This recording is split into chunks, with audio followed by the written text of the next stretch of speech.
الحمد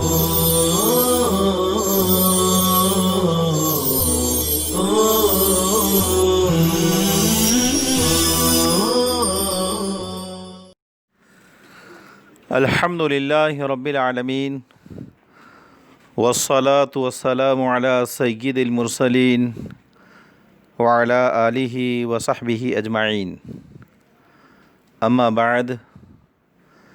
طلبہ عزیز، شرح معانی الآثار کے درس نمبر 20 میں مذہب اول اور ان کی دلائل کو ذکر کیا گیا تھا۔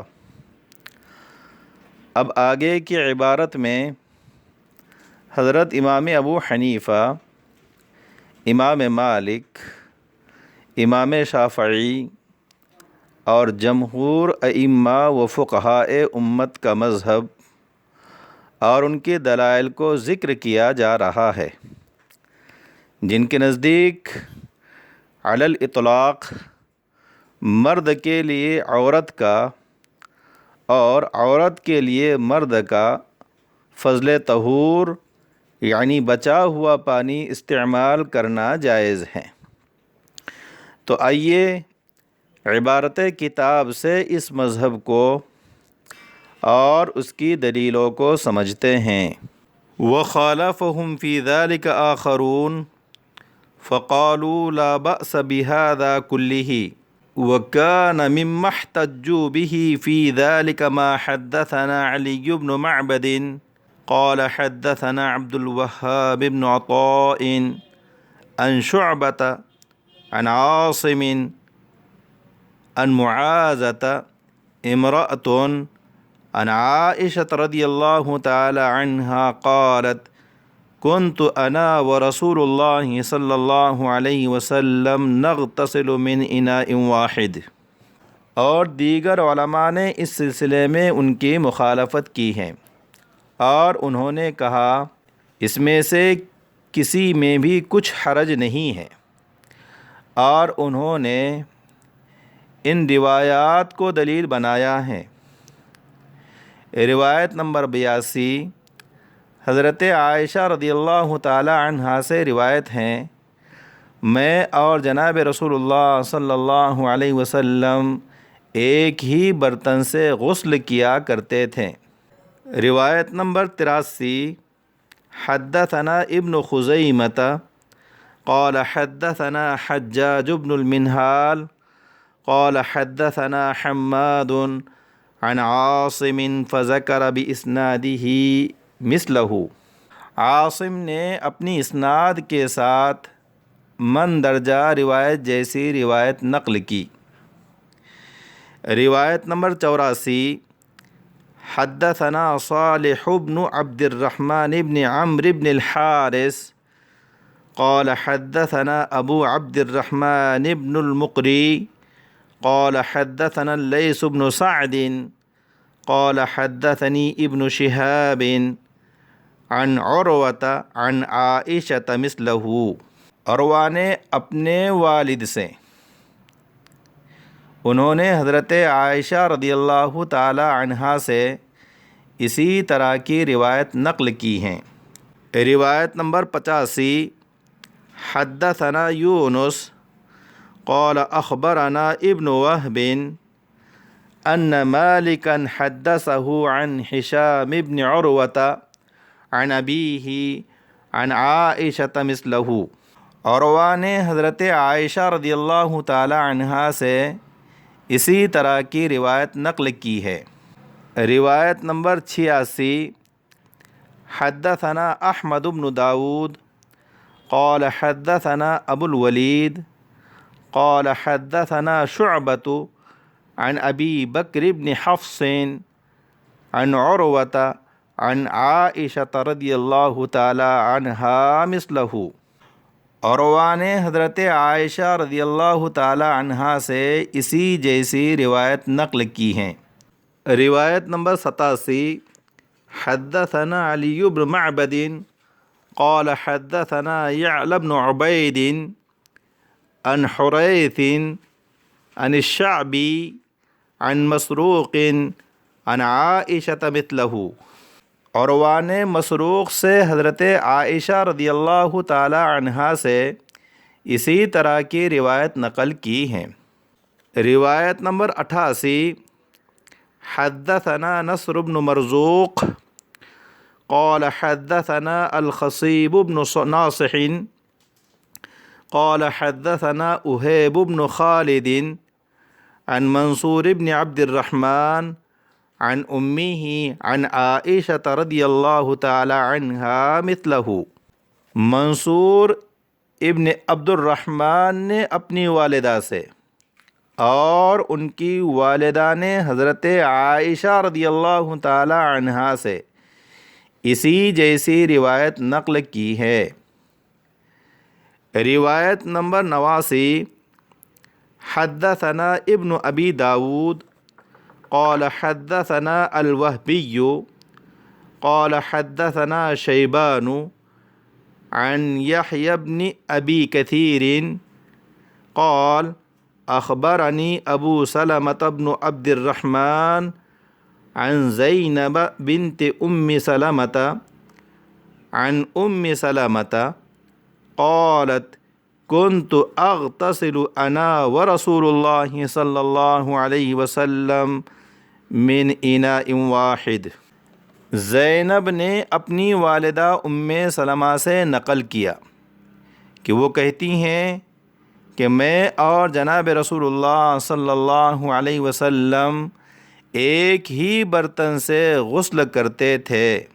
روایت نمبر 90، حدثنا ابو بکرۃ قال حدثنا ابراہیم بن بشار قال حدثنا سفیان عن عمرو بن دینار عن جابر بن زید عن ابن عباس قال اخبرتنی میمونۃ انها كانت تغتسل هي والنبي صلی اللہ علیہ وسلم من اناء واحد۔ ابن عباس نے حضرت میمونہ سے نقل کیا کہ وہ اور جناب رسول اللہ صلی اللہ علیہ وسلم ایک برتن سے غسل فرمایا کرتے تھے۔ روایت نمبر 91، حدثنا فہد قال حدثنا علی بن معبد قال حدثنا عبید اللہ بن عمرو عن زید بن ابی انیس عن الحکم بن عتیبہ عن ابراہیم عن الاسود عن عائشہ رضی اللہ تعالی عنہا قالت كنت اغتسل انا ورسول اللہ صلی اللہ علیہ وسلم من اناء واحد۔ اسود نے حضرت عائشہ رضی اللہ تعالی عنہا سے روایت نقل کی کہ میں اور جناب رسول اللہ صلی اللہ علیہ وسلم ایک ہی برتن سے غسل کیا کرتے تھے۔ روایت نمبر 92، حدثنا یزید بن سنان البصری قال حدثنا ابو عامر العقدی قال حدثنا رباح بن ابی معروف عن عطاء عن عائشہ مثلہ۔ حضرت عطاء نے حضرت عائشہ رضی اللہ تعالی عنہا سے اس جیسی روایت نقل کی ہیں۔ روایت نمبر 93، حدثنا ابن ابی داود قال حدثنا نعیم بن حماد قال حدثنا عبد اللہ بن المبارک قال اخبرنا سعید بن یزید قال سمعت عبد الرحمن بن ہرمز الاعرج یقول حدثنی ناعم مولا ام سلمة عن ام سلمة قالت كنت اغتسل انا ورسول اللہ صلی اللہ علیہ وسلم من مرکن واحد نفيض على أيدينا حتى ننقيها ثم نفيض علينا الماء۔ ناعم مولا ام سلمہ نے ام سلمہ سے نقل کیا کہ میں اور جناب رسول اللہ صلی اللہ علیہ وسلم ایک ہی ٹب سے غسل کرتے تھے۔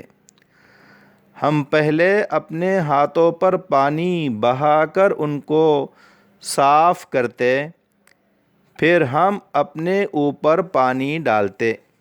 روایت نمبر 94۔ حدثنا ابن مرزوق قال حدثنا عثمان بن عمر قال اخبرنا شعبة رحمہ اللہ۔ اس روایت کو عثمان بن عمر نے شعبہ کی سند سے نقل کیا۔ طلبہ عزیز، عربی زبان میں مرکن لگن اور ٹب کو کہتے ہیں۔ روایت نمبر 95۔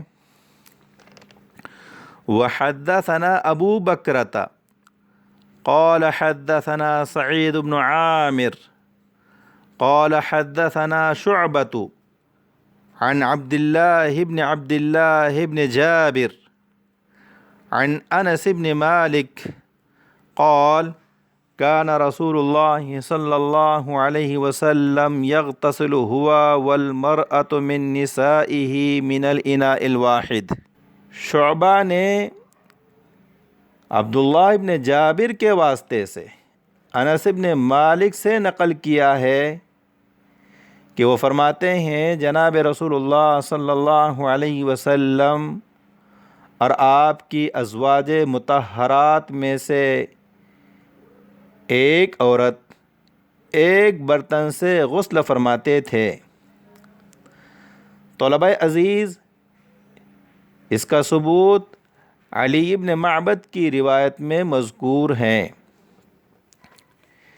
ان تمام روایتوں کو ذکر کرنے کے بعد حضرت امام طحاوی رحمۃ اللہ علیہ دو ٹوک انداز میں یہ فرما رہے ہیں، قال ابو جعفر فلم يكن في هذا عندنا حجة على ما يقول أهل المقالة الأولى لأنه قد يجوز أن يكون كانا يغتسلان جميعا وإنما التنازع بين الناس إذا ابتدى أحدهما قبل الآخر، کہ ہمارے نزدیک ان روایات میں قول اول کے خلاف کوئی دلیل نہیں ہے، کیونکہ ان روایتوں میں یہ احتمال ہے کہ ایک برتن سے ایک ہی وقت میں غسل کیا ہو، جبکہ اصل اختلاف تو ایک کے بعد دوسرے کے وضو و غسل کرنے میں ہیں۔ طلبہ عزیز، آج کے درس کا خلاصہ یہ ہے کہ حضرت امام ابو حنیفہ، امام مالک، امام شافعی اور جمہور علماء و فقہائے امت رحمہم اللہ کے جس مذہب کو ثابت کرنے کے لیے ان احادیث مبارکہ سے استدلال کیا گیا، وہ مذہب ان روایات سے ثابت نہیں ہوتا ہے۔ اور وجہ یہ ہے کہ ان روایتوں سے اتنی بات تو ثابت ہوتی ہے کہ آپ صلی اللہ علیہ وسلم اور آپ کے ازواج مطہرات ایک برتن سے غسل فرمایا کرتے تھے، لیکن یہ ثابت نہیں ہوتا کہ ایک بعد دیگر غسل کیا کرتے تھے، جس کی بنیاد پر یہ کہا جا سکے کہ مرد کے لیے عورت کا بچا ہوا پانی استعمال کرنا جائز ہے، کیونکہ ان روایتوں میں یہ احتمال ہے کہ ایک ساتھ ایک برتن سے غسل کیا کرتے تھے، کیونکہ ان روایتوں میں یہ احتمال ہے کہ ایک ساتھ ایک برتن سے غسل کیا کرتے تھے، جبکہ اصل اختلاف اس امر میں ہے، اس بات میں ہے کہ عورت کے بعد مرد عورت کے بچے ہوئے پانی کو اور مرد کے بعد عورت مرد کے بچے ہوئے پانی کو استعمال کر سکتی ہے یا نہیں۔ لہٰذا ہمیں اس مذہب کو ثابت کرنے کے لیے دیگر روایتوں کو تلاش کرنا ہوگا، ان میں غور و فکر کرنا ہوگا، تاکہ ہمارا اپنا مذہب اور مدعا ثابت ہو سکے۔ انشاءاللہ آئندہ درس میں اس مذہب کو ثابت کرنے کے لیے دیگر روایتیں پیش کی جائے گی۔ اکتفی علی ھذا والسلام علیکم ورحمۃ اللہ وبرکاتہ۔